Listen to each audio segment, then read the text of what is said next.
you can add spinach puree, you can add grated beet also. Bit અને પનીરની ટિક્કી એ પણ બહુ જ સરસ લાગે.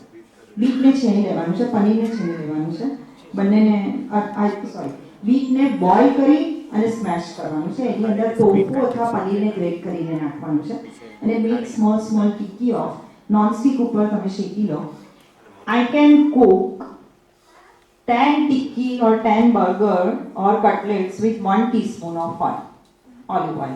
અને તો બી તમને એવું લાગે, તમે વિચાર કરો, whenever you cook tikki or burger or cutlets, તમે ખાઓ છો ત્યારે શું થાય? કેમ પેપર નેપકિન પર મૂકો છો? It is extra oil. It is not at all required. એના કરતાં તમે ડ્રાય રોસ્ટ કરો. ડ્રાય રોસ્ટ કરીને ઉતારતી વખતે you just brush the oil. Keep the brush in the kitchen, not spoon. Brush થી you just brush oil, એનું brushing કરવાનું છે. Then you can make mini thepla. Mini thepla with મેં તમને કહ્યું એવો ફ્લાવર વાપરવાનો, બધું મિક્સ ફ્લાવર, રાઈટ. उसमें आपको डालना है spinach puree and make mini thepla. Gujarati लोग थेपला बनाता જ હોય, રાઈટ. તો થેપલા નાના નાના બનાવીને રાખવાના. whenever you want to eat, you can just spread થોડું ચીઝ અથવા પનીર, મીઠ ચટણી, પુદીના. Yes, chutney is very important. Chutney તમારે એવી બનાવીને રાખવાની કે કોઈ પણ ફૂડ તમને ના ભાવે તો you can add 2-3 teaspoon or tablespoon of chutney in that and it would be tasty. That can be salad, that can be soup, that can be rice, that can be sabji one. જેમાં પણ તમે ચટણી નાખો તો tasty થઈ જાય. ચટણીમાં પણ you will use coconut. डालना है आपको, क्रश करना है. ग्रीन पीस, હમણાં મેં ટીવીમાં બતાવ્યું હતું ગ્રીન પીસની લીલા વટાણાની ચટણી, બહુ જ સરસ, એટલી ટેસ્ટી લાગે, એટલા મીઠા હોય છે ને અત્યારે ગ્રીન પીસ. તો ગ્રીન પીસ લેવાના છે, કોથમીર, મરચાં, ફુદીનો. You can take peanuts. Peanuts are also good. Peanut butter is also very easy to make it home, હમણાં કહું છું તમને. સો પીનટ નાખવાના છે, ગ્રીન પીસ નાખવાનું છે, કોથમીર, ફુદીનો, મરચાં, ફ્લેક્સીડ્સ પાવડર નાખવાનો છે એમાં. ફ્લેક્સીડ્સ કેટલા લોકો વાપરે છે? સારું, એવરીથિંગ, બધી વસ્તુમાં અમુક લોકો કોમન છે. આપણે એ લોકોને આવે આ બાજુ બોલાવી લઈશું, હા ને, they will guide you. They are your friends, they are amongst you, એટલા માટે. ઓકે, રાયતા, બુંદી રાયતા આપણે ખાઈએ છીએ, બધાનું મોસ્ટ ફેવરિટ તો boondi raita. No, now you make તાત્ઝીકી.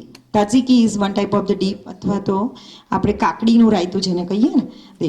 પણ એમાં શું કરવાનું છે, તમારે સ્કીમ મિલ્કનું જ દહીં બનાવવાનું હંમેશા. દહીંને હંગ કટ કરી દેવાનું, થીક કટ કરવાનું છે. એની અંદર થોડું લસણ વાટીને નાખવાનું છે, અડધું લીંબુ નીચોવાનું છે. યસ, દહીંમાં લીંબુ નીચોવાનું છે. 1 ચમચી ઓલિવ ઓઇલ લેવાનું છે અને કાકડી, બહુ જ બધી કાકડી છીણીને નાખવાની છે. આઈ એડ પાઉન્ડેડ પીનટ ઓલ્સો. હું હંમેશા શીંગનો ભૂકો કરીને રાખું છું, શેકેલી શીંગનો અથવા ખારી શીંગનો ભૂકો. અને બધામાં આઈ ટોપ ઓન ફ્લેક્સીડ પાવડર નાખું છું, એવી જ રીતે શીંગનો ભૂકો નાખું છું. સો આ તાત્ઝીકી, જે મેં તમને કહ્યું, કાકડીનું રાયતું, લસણ, લીંબુ, ઓલિવ ઓઇલ અને સાથે શીંગનો ભૂકો અને ફુદીનો. ફુદીનો બહુ બધો ચોપ કરીને નાખી દેવાનો એની અંદર. It is very tasty. So raita also you can have. રોજે જ curd you have to take daily, એમાં ટ્વાઇસ અ વીક નથી લેવાનો. કર્ડમાં તમને ખબર છે, હંગ કર્ડ 1 કપ તમે લો તો કેટલું પ્રોટીન મળે તમને? 20 grams of protein you can avail from 1 cup of hung curd. 20 ગ્રામ ખાતા ખાતા તમે થાકી જશો. 20 ગ્રામ પ્રોટીન લેતા લેતા તમે થાકી જશો. બીજા બધા સોર્સની વાત કરું છું કે તમે કેટલું ખાશો ત્યારે તમને 20 ગ્રામ મળે છે. સો યુ મેક, આમ એક ફિક્સ કરી દો કે રોજ જે 1 કપ દહીં, મિનિમમ કહું છું 1 કપ, તમે વધારે લઈ શકો, 1 કપ દહીં. Or you can have a flask of buttermilk with you. છાશનું ફ્લાસ્ક તમારી જોડે જ રાખો. You can have that protein. Samosa, pakoda, forget. એના કરતાં બહુ જ સરસ જે વસ્તુ છે, that is adai and handvo. આપણે હાંડવો બનાવીએ છીએ ને ગુજરાતી લોકો, handva is very good source of protein. You can all dal, તુવેરની દાળ, મગની દાળ, ચણાની દાળ, અડદની દાળ, બધી દાળ લેવાની છે. એટલે મેઇન ઇઝ દાળ. દેન થોડાક ઘઉં ને થોડાક બ્રાઉન રાઈસ. અગેન રાઈસ બોલું ને ત્યાં બ્રાઉન રાઈસ સમજી જ જવાનું, રાઈટ. સો એને તમારે પલાળીને ક્રશ કરો અથવા એનો પાવડર દળાવીને રાખો. Adai is same like handvo, south Indian recipe છે કે જે લોકો ડાયાબિટીક પીપલ પણ લઈ શકે છે. સો સમોસા પકોડા કરતાં that is better. Dhokla, pandoli Jain લોકો હશે ને તો પેલું મગની દાળનું કંઈક બનાવતા હોય છે, right? It is also very healthy. Then chola મેથીના dhokla, chola is also very healthy. ખબર નહીં આપણે બધા લોકોના ઘરમાં હવે ચોળા બહુ જ ઓછા વપરાય છે, but it is very healthy. Those beans are being used in Italian food like anything. જે તમે ઓથેન્ટિક ઇટાલિયન ફૂડ ખાવ તો every alternate dish has lobia, ચોળા. તો એનો પણ તમે ઉપયોગ કરો. થોડું ગેસ્ટ્રિક છે but you can combat it with ajmo, lasan, adu, hing, એ બધું એમાં નાખો અને better you consume it in day time, not in the evening or at night. Okay. Milkshake બદલે યુ કેન હેવ સ્મૂધી. સ્મૂધીમાં શું વાપરવાનું હોય? સ્મૂધીના ઇન્ગ્રેડિયન્ટ કહી શકશો કોઈ મને? સ્મૂધી પીવો છો કોઈ? સ્મૂધીમાં શું હોય? એનો બેઝ દહીં હોય, દહીંની સાથે એક ફ્રૂટ હોય, એની સાથે સ્વીટનરમાં તમે you can add honey, either dates, ખજૂર તમે એડ કરી શકો છો. You can give body with protein powder, with flaxseed powder, with oats powder, with almond powder. આમાંનું કંઈ પણ નાખી શકો, બધું નાખી શકો. It's up to you. બહુ જ સરસ સ્મૂધી બનાવવાની, ફ્રીજમાં મૂકી દેવાની, પીતી વખતે આરામથી બહુ જ યુ એન્જોય યોર ફૂડ. કામ પતાવવાનું છે, ખાઈ લેવાનું છે, એવી રીતે ના ખાઓ. બધું તમારું જે કંઈ ડ્યુટીઝ હોય પતાવી અને પછી તમે બેસો. હેવ યોર શું કહેવાય એને, comfort corner of your home. તમારું અમુક જગ્યાઓ તો એવી હશે જ કે જ્યાં તમે બેસો ને યુ ફીલ હાશ. તો એવી જગ્યાએ બેસીને યુ રિયલાઇઝ ધ ફૂડ. એવું નહીં કે કિચનમાં કામ કરતાં કરતાં સહેજ મોઢામાં મૂકી દીધું. હા, મૂકવાની છે, એવી વસ્તુઓ પણ મોઢામાં મૂકવાની છે. કેવી રાખવાની છે? મેલન સીડ્સ, પછી સનફ્લાવર સીડ્સ, ફ્લેક્સ સીડ્સ, એ બધાનો મુખવાસ જેવી બોટલ ભરીને રાખો. તમારા બેડરૂમમાં પણ રાખો, તમારા ડાઇનિંગ ટેબલ પર પણ રાખો, ડ્રોઈંગ રૂમમાં પણ રાખો, કિચનમાં પણ રાખો. બધે રાખો. એટલે જે છે એને ડિવાઈડ કરી દો 4માં. તમે મોટા ભાગની વસ્તુઓ લેડીઝની તો હું કહું જ કે બિકોઝ ઓફ કંટાળો, થાક, એના લીધે પોતે નથી ખાતા. આઈ નો. તો તમારી બાજુમાં હશે તો તમને એવો કંટાળો નહીં આવે. You can use it, have it. Okay. Skin. Now comes the skin, જેના માટે પિનલ ટોલ્ડ મી. હા, પીનટ બટરની રેસીપી. પીનટ બટર બનાવવા માટે તમારે ખારી શીંગ પણ લઈ શકો છો અને રેગ્યુલર શીંગ પણ લઈ શકો છો. એને શેકી લેવાની છે ઓવનમાં કે તાસરામાં, જેમાં શેકવી એને છોડા કાઢી નાખવાના છે. અને પછી એને મિક્સીમાં બ્લેન્ડ કરવાનું છે. બ્લેન્ડ કરતી વખતે I don't add butter but I add 1 teaspoon of olive oil. બસ 1 ચમચી ઓલિવ ઓઇલ નાખવાનું છે. અને બચ્ચાઓને આપવાનું હોય તો અડધી ચમચી બ્રાઉન શુગર નાખવાની અંદર. અને જો ખારી સિંગ હોય તો સોલ્ટની જરૂર નથી, રેગ્યુલર સિંગ હોય તો થોડુંક સોલ્ટ નાખવાનું. બસ. અને પછી એને બહુ જ સરસ રીતે ચર્ન કરી લેવાનું. એનું જ ઓઇલ એમાંથી છૂટું પડશે. અને you can store it in fridge for 1 month even. રોજે daily have 2 tablespoon of peanut butter. It's very good, very healthy. 2 tablespoon peanut butter. ભાવે છે બધાને? ખારી સિંગ તો બધાને ભાવે, સિંગ તો બધાને ભાવે. સિંગ ચણા તો નાના હતા ત્યારથી આપણે ખાઈએ છીએ. ના ખાતા હોય તો હવે ખાજો, but peanut butter you must. Peanut butter you must. કારણ કે સિંગ તમે ચાવવાના નથી. તમારી આદત પ્રમાણે ધડ ધડ ધડ ધડ ધડ ખાઈ જઈશું બધા જ. તમે બધાની વાત. એના કરતાં peanut butter is a good source. So peanut butter આવી રીતે બનાવીને તમે રાખો. Almond butter is also like this only. હા, આવી જ રીતે બનાવવાનું છે. એમાં પલાળવા નથી, બધાને પલાળવાની નથી.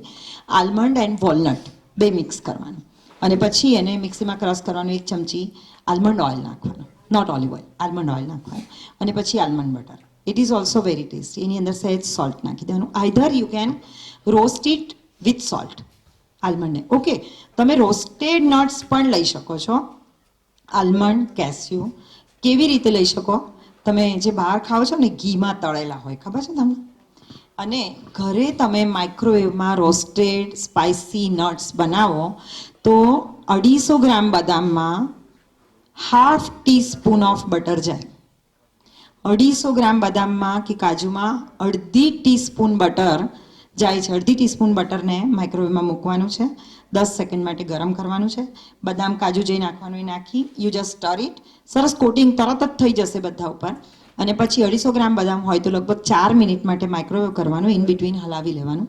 બહાર કાઢ્યા પછી ગરમ ગરમમાં જ ઉપર ચાટ મસાલો નાખી દેવાનો, સ્પ્રિંકલ કરી દેવાનો. અને પછી યુ જસ્ટ લીવ ઇટ, ઠંડી થવા દેવાની અને પછી તમે સ્ટોર કરી લો અને you can have it. It is very tasty અને થોડું ઇઝી ટુ ચ્યુ થઈ જશે. રોસ્ટ થઈ જશે ને તો ઇઝી ટુ ચ્યુ થઈ જશે. પલાળેલી ખાઓ તો પણ સારી છે. Okay, skin friendly food. Skin friendly ફૂડમાં એવું છે, first of all I would like to tell you something कि प्रायोरिटी આપણે બધા જ हम सब अपनी प्रायोरिटी चॉकआउट करते हैं अपने टाइम के हिसाब से, अपनी रिक्वायरमेंट के हिसाब से, अपने सर्कमस्टेंसेस के हिसाब से, right. So body also chalk out the priority, brain also chalk out the priority. તમારી પાસે એક રોટલી છે, તમને ભૂખ લાગી છે, બચ્ચાને લાગી છે, હસબન્ડને લાગી છે, પહેલાં કોને આપશો? તમે બચ્ચાને આપશો, ઓફકોર્સ તમે નહીં લો. પછી હસબન્ડની જોડે આપશો અથવા શેર કરશો, કદાચ વિમેન્સ લિબરેશન તો બધા ખાશે એમ, અથવા ઓલ્ડ એજ હોય તો એને આપશો. સો ધીસ ઇઝ સિમ્પલ પ્રાયોરિટીની વાત છે. સો ઇફ યુ હેવ તમારી પાસે જે એનર્જી સોર્સ કે ન્યુટ્રિશન સોર્સ તમારો ઓછો થઈ ગયો છે, તો what body will do, what brain will do, એ શું કમાન્ડ આપશે? સૌથી વાઇટલ જે તમારા ઓર્ગન્સ છે એને ચલાવવાના છે ને તમે. અથવા ચલો તમને આપી દે કે તમને it is at your disposal or your liberty. તમારી પાસે આટલું એનર્જી અથવા આટલું ન્યુટ્રિશન છે. Now you have the priority of skin and heart. તો તમે કોને આપવાનું કહેશો? તમે એવું કહેશો કે ના ના ના મને સ્કિનને જ આપી દો? કહેશો એવું? નો, યુ કેનોટ, રાઈટ. તો એવું તો બધું બોડીમાં એટલા બધા વાઇટલ ઓર્ગન્સ છે કે સ્કિન અને hair is the last priority for body. આપણા માટે નહીં, જોવા માટે નહીં, પણ હું મેડિકલી વાત કરું છું. સો if you don't have the extra, તમારી પાસે એક્સ્ટ્રા પ્રોટીન અથવા ઇનફ પ્રોટીન નથી તો તમારી સ્કિનને મળવાનું જ નથી, તમારા હેરને મળવાનું જ નથી. It is not the priority of your health. Skin કે હેર તમારી હેલ્થની પ્રાયોરિટી નથી. સો તમારી સ્કિન કે હેરને તમારે if you want to make it healthy, તો what you have to do, you have to take enough nutrition, protein and vitamins and calcium, iron, zinc, biotin, જે નામ તમે સાંભળતા હશો એ બધું જ, or whatever else, whatever your doctor says, એ બધું તમારે જેટલું કહે છે એટલા પ્રમાણમાં લેવું પડશે. રાધર સમટાઈમ્સ એક્સ્ટ્રા હશે તો તમને એક્સ્ટ્રા તમારા હેર અને સ્કિનને મળશે. સો this is very important. Don't think કે હું સ્કિનને આવું થઈ ગયું, હેરને આવું થઈ ગયું. ઇટ હેઝ ટુ બી, એ થવાનું જ છે. It is not preventive. એ નહીં થાય એવી કોઈ ગેરંટી છે જ નહીં. તમે કદાચ 100 ગ્રામ પ્રોટીન લેશો ને તો પણ એ થવાનું છે. Because it is a drastic shock to your body. એક ડ્રાસ્ટિક શોક પણ છે, પ્લસ ન્યુટ્રિશન ડેફિશિયન્સી પણ. વજન ક્યારે ઓછું થશે? તમે જો શોક નથી આપતા કે ઓછું નથી કરતા તો વજન તો ઓછું થવાનું જ નથી. So this is by product કહો કે સાઇડ ઇફેક્ટ કહો, but we can combat it. તમે સ્કિન માટે કન્સર્ન છો, ઇટ્સ ઓકે, તમે સ્કિનનું વિચારીને લો. એવું કહે ને કે મેં મીઠાઈ સમજ નહીં, મેં પ્રસાદ દે રહી હું, આપ મીઠાઈ સમજ કે ખા લો એમ. એવી રીતે એટલે તમે ભલે તમારી સ્કિન માટે લો છો એવું વિચારીને લેજો. If you are more concern about hair and skin, think of that organ, think of that part of your body. પણ એની પ્રાયોરિટી બોડીની જે છે વાઇટલ ઓર્ગન્સ માટેની છે ત્યાં જશે અને પછી જ તમને મળશે. સો સ્કિન ફ્રેન્ડલી ફૂડમાં તમે ઘણી બધી વાર સાંભળતા હશો કે એન્ટીઓક્સિડન્ટ સાંભળો છો, લાઇકોપિન સાંભળો છો, અમિનો એસિડ સાંભળો છો, બીટા કેરોટીન સાંભળો છો. These are medical terms or the science terms. એમાં બહુ જ કંઈ વર્ડ્સ આપણને ખબર છે નથી ખબર, એમાંથી કોઈ ફેર નથી પડતો. But you make up your mind કે you have to take nutritious food. So સ્કિનને પણ હેલ્ધી બનાવવા માટે same rule you have to apply for skin and hair also. કે જે ડૉક્ટર તમારા બોડી માટે કહે છે એ જ વસ્તુઓ હેલ્પફુલ છે તમારી સ્કિન અને હેર માટે, right. So first of all is green food, all colourful food. એ પણ તમે ધ્યાન રાખો કે આજે બધું ગ્રીન ગ્રીન ખાધું, કાલે યલો ખાધું, કાલે ઓરેન્જ ખાધું. All there are rainbow colour in the food, fruits and vegetables particularly.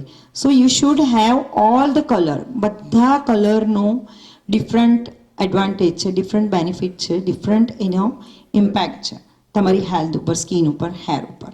So green food, all green leafy vegetables, બધું ગ્રીન કલરનું જે છે it is antioxidant. So you have to take all green leafy vegetables for your skin. તમે green નથી લેતા તો દેન આઈ am also helpless. ના, કશું ના થઈ શકે. રેડ ફૂડ, રેડ ફૂડ પણ it is very good for your skin. એમાં ટોમેટો આવે, વોટરમેલન આવે, દેન રેડ પેપર્સ એટલે લાલ કેપ્સિકમ આવે છે. ઓરેન્જ ફૂડ, ઓરેન્જ કલર, ના it has a beta carotene, it is very good for your skin. ઓરેન્જમાં પપૈયા, પમ્પકિન, કેરેટ, યલો અને ઓરેન્જ કલરના જેટલા હોય એ બધા જ તમે લઈ શકો છો. બીન્સ એટલે કોઈ પણ બીન્સ તમે, બટ મેઇનલી મેં તમને કહ્યું ચોળા અને એટલે લોબિયા and rajma beans, Kashmiri rajma or the black lentil, black beans or red beans, કોઈ પણ beans in any form twice a week તમે બીન્સ લેશો તો it is very healthy for skin, very good for hair, very good for your heart and very good for your body. તમે skin હેરનું વિચારીને લો, but I know it is very good for your health also. So beans also you have to take. ટોફુને anti wrinkle food કહેવામાં આવે છે, ખબર છે તમને? તમે જે લોકો ટોફુ, કયા લોકો વધારે લે? कौन से लोग टोफू ज़्यादा खाते हैं? आपने नहीं, यहाँ पे नहीं. कौन से क्यूजीन में it is being more used? Pan Asian, Chinese and Schezwan and I mean Japanese, Korean, Mongolian એ લોકો લે છે, બરાબર? એ લોકોની સ્કિન ને મસલ ટોન જોયું છે તમે? એ લોકોનું ફેસનું કોલાજન જોયું છે? It is always like this, આમ જ હોય. Because tofu, soya food, these are anti-wrinkle food in the terms of beautician, ખાલી કહું છું, મેડિકલ ટર્મ્સમાં એને જે કહેવાતું હોય, પણ એ તમે લો. સોયા મિલ્કથી તમારી સ્કિનમાં ફેર પડશે, ટોફુથી પડશે, બીન્સથી પડશે, right? So you have to have. તમે કોઈ પણ સલોનમાં જશો, they will be able to help you out for 20% with external treatments. 80% is your lifestyle and your diet. So diet માટે તમે જેટલા, અને ઘણાને, મને પણ એવું થતું હતું ઇનિશિયલી, એવું કહે ને કલાકે ખાવાનું, 2 કલાકે ખાવાનું, આ શું વાત, કંઈ ધંધો છે આખો દિવસ ખા ખા ખા ખા, બસ એ જ. But you have to, no way out. તમે કર્યું છે શાનાથી? વજન વધાર્યું હતું શાનાથી? ખાવાથી. તો પછી ઉતારવાનું છે પણ ખાવાથી, but proper way of eating now. પહેલાં પ્રોપર વે નહોતો એટલે વધી ગયું, હવે પ્રોપર વેથી તમારે ઉતારવાનું છે. But diet is always there, exercise is always there. Then the curd is very good. આપણે કહ્યું એ પ્રમાણે 20 ગ્રામ પ્રોટીન છે. It is very good probiotic for your guts also. Then